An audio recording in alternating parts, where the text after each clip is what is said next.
Welcome back to our channel. In this video we are going to discuss 30 questions which have been asked in elementary first year exit exam. If you like our content, then please subscribe to our channel and also press bell icon to receive notification when we upload any video.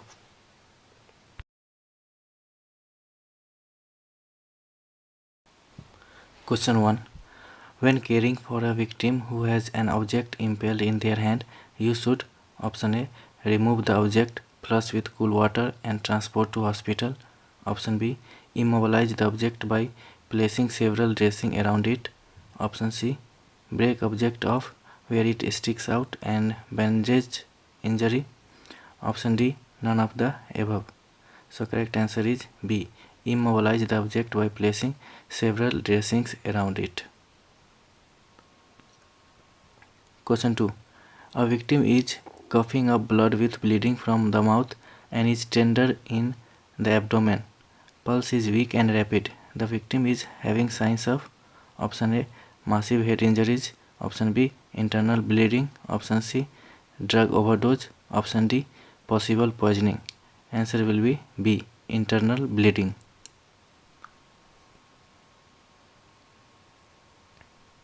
Question 3. What is the first thing you should do for someone you suspect has an electrical burn? Option A. Check for breathing and pulse. Option B. Check to see if electricity is turned off. Option C. Check for severe bleeding. Option D. Check for shock. Answer will be B. Check to see if electricity is turned off. Question 4. What should you do first if someone is unconscious but you are not a trained first aider? Option A. Get medical help immediately. Option B. Try to perform CPR on the crew. Option C. Move the crew onto their back. Option D. Slap the crew to see if they would wake up. Answer will be C. Move the crew onto their back. Question 5. How should you open the airway of an unconscious casualty? Option A. Head tilt and chin lift. Option B. Jaw thrust. Option C. Head tilt and jaw thrust. Option D.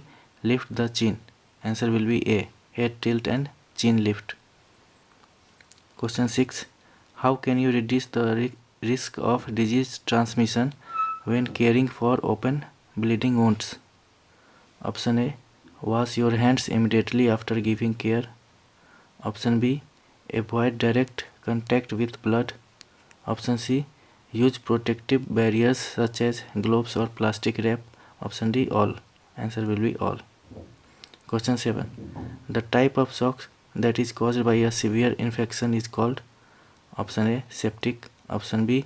Psychogenic. Option C. Cardiogenic. Option D. Hemorrhage. Answer will be A. Septic.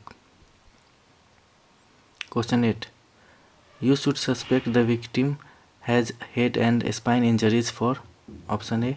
An incident involving a lightning strike. Option B. A person found unconscious for unknown reasons. Option C. A fall from the height greater than the victim's height. Option D. All of the above. Answer will be D. All of the above. Question 9. The accepted treatment for a femur or thigh fracture is option A.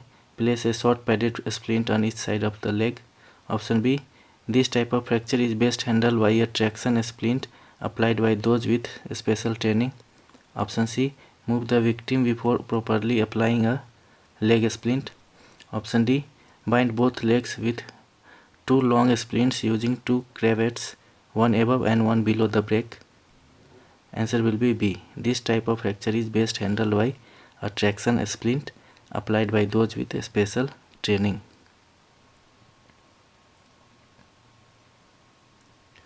Question 10. Of the following casualties, which would you care for first? The casualty who is option A. In shock without apparent injuries but conscious. Option B. Unconscious and lying on his back. Option C. Bleeding from the forehead but conscious. Option D. Unconscious and lying on his stomach. Answer will be D. Unconscious and lying on his stomach. Question 11. Sharp stabbing twinges of pain in the chest is a sure sign of a heart attack. Option A, true. Option B, false. Answer will be B, false. Question 12.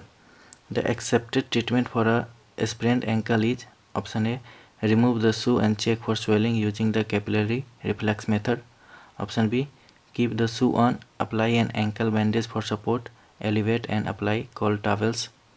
Option C, keep the shoe on, apply an ankle splint and apply heat if possible.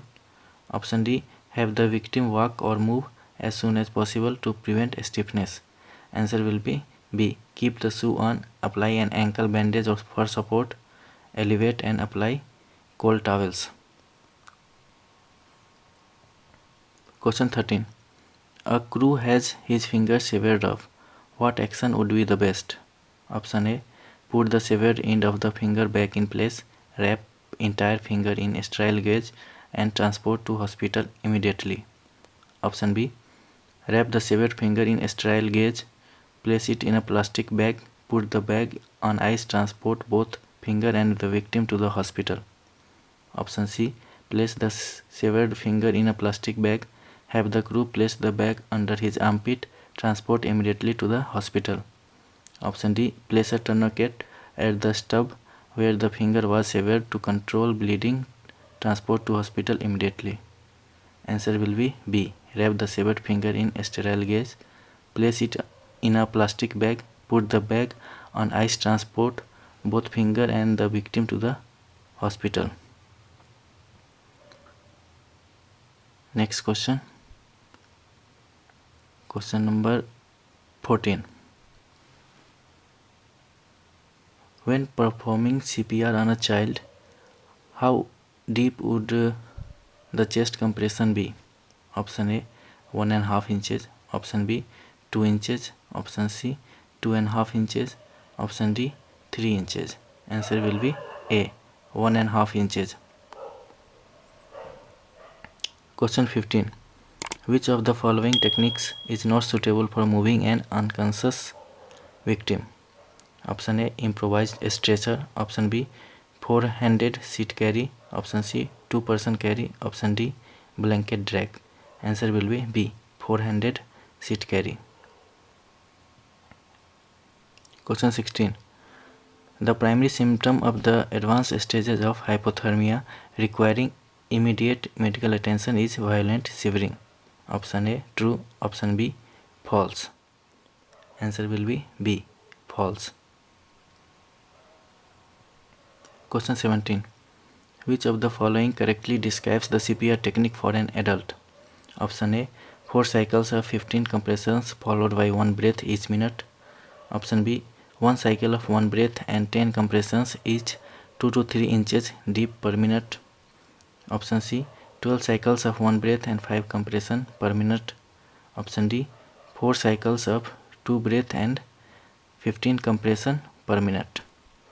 So answer for this question is D, 4 cycles of 2 breath and 15 compressions per minute. Next question. Question 18. Severe bleeding is a hurry case. Which one of the following statements is true?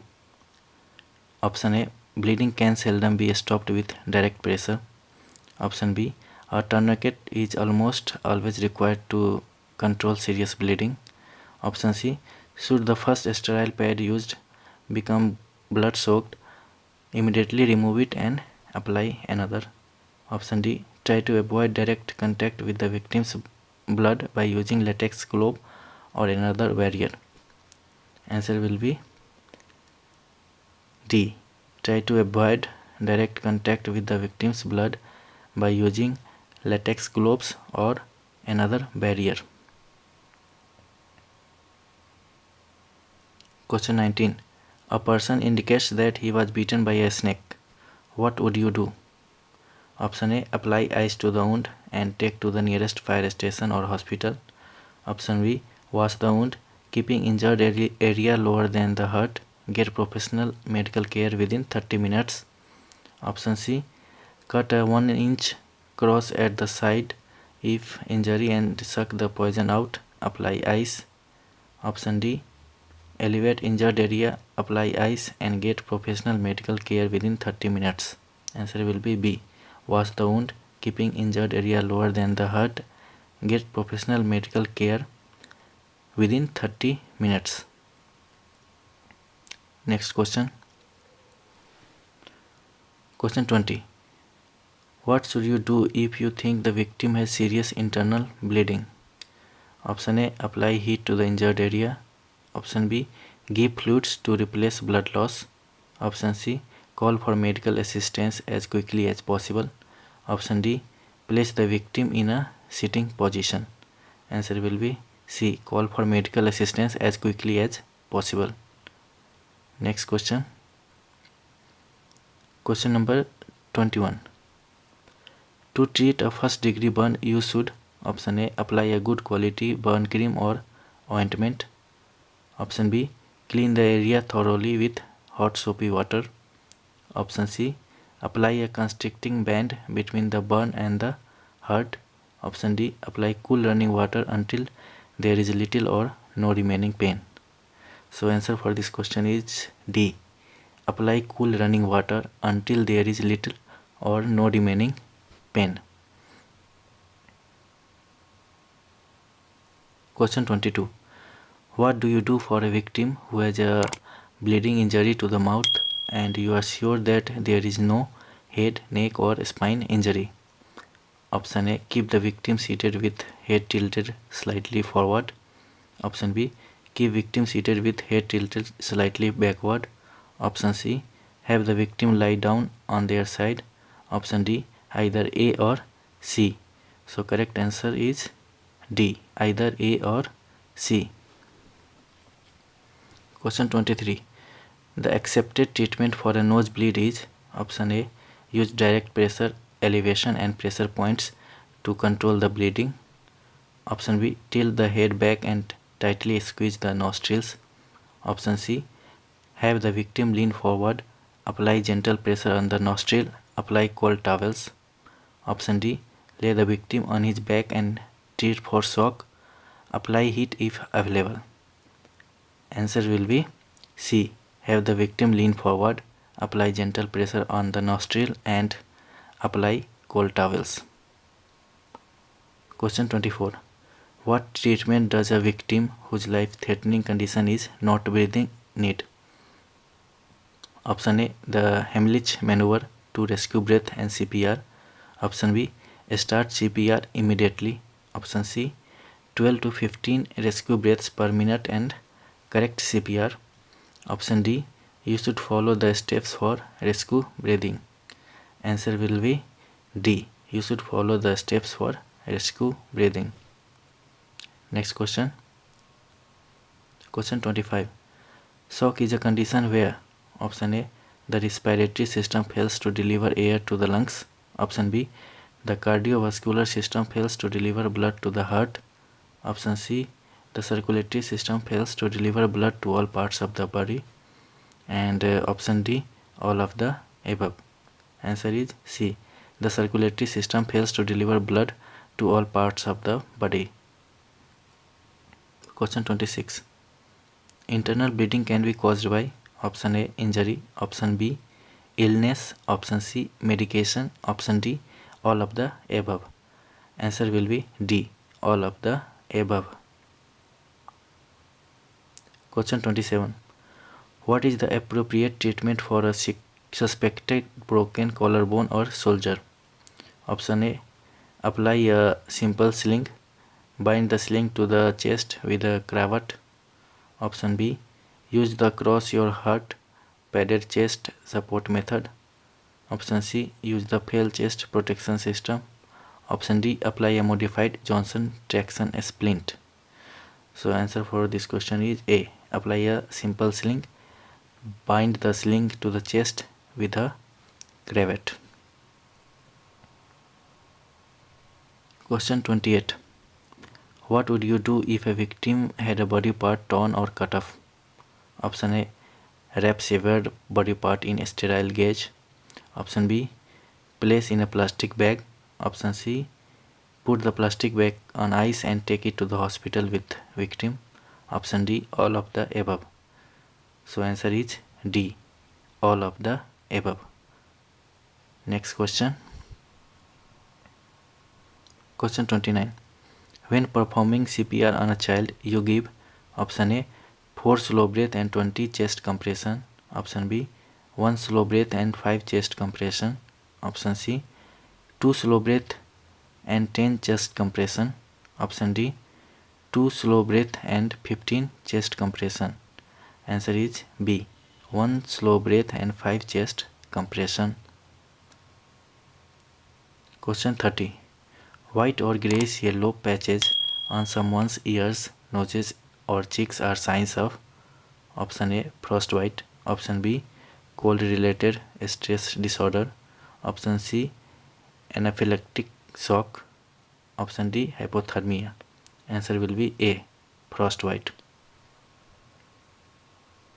Thank you for watching this video.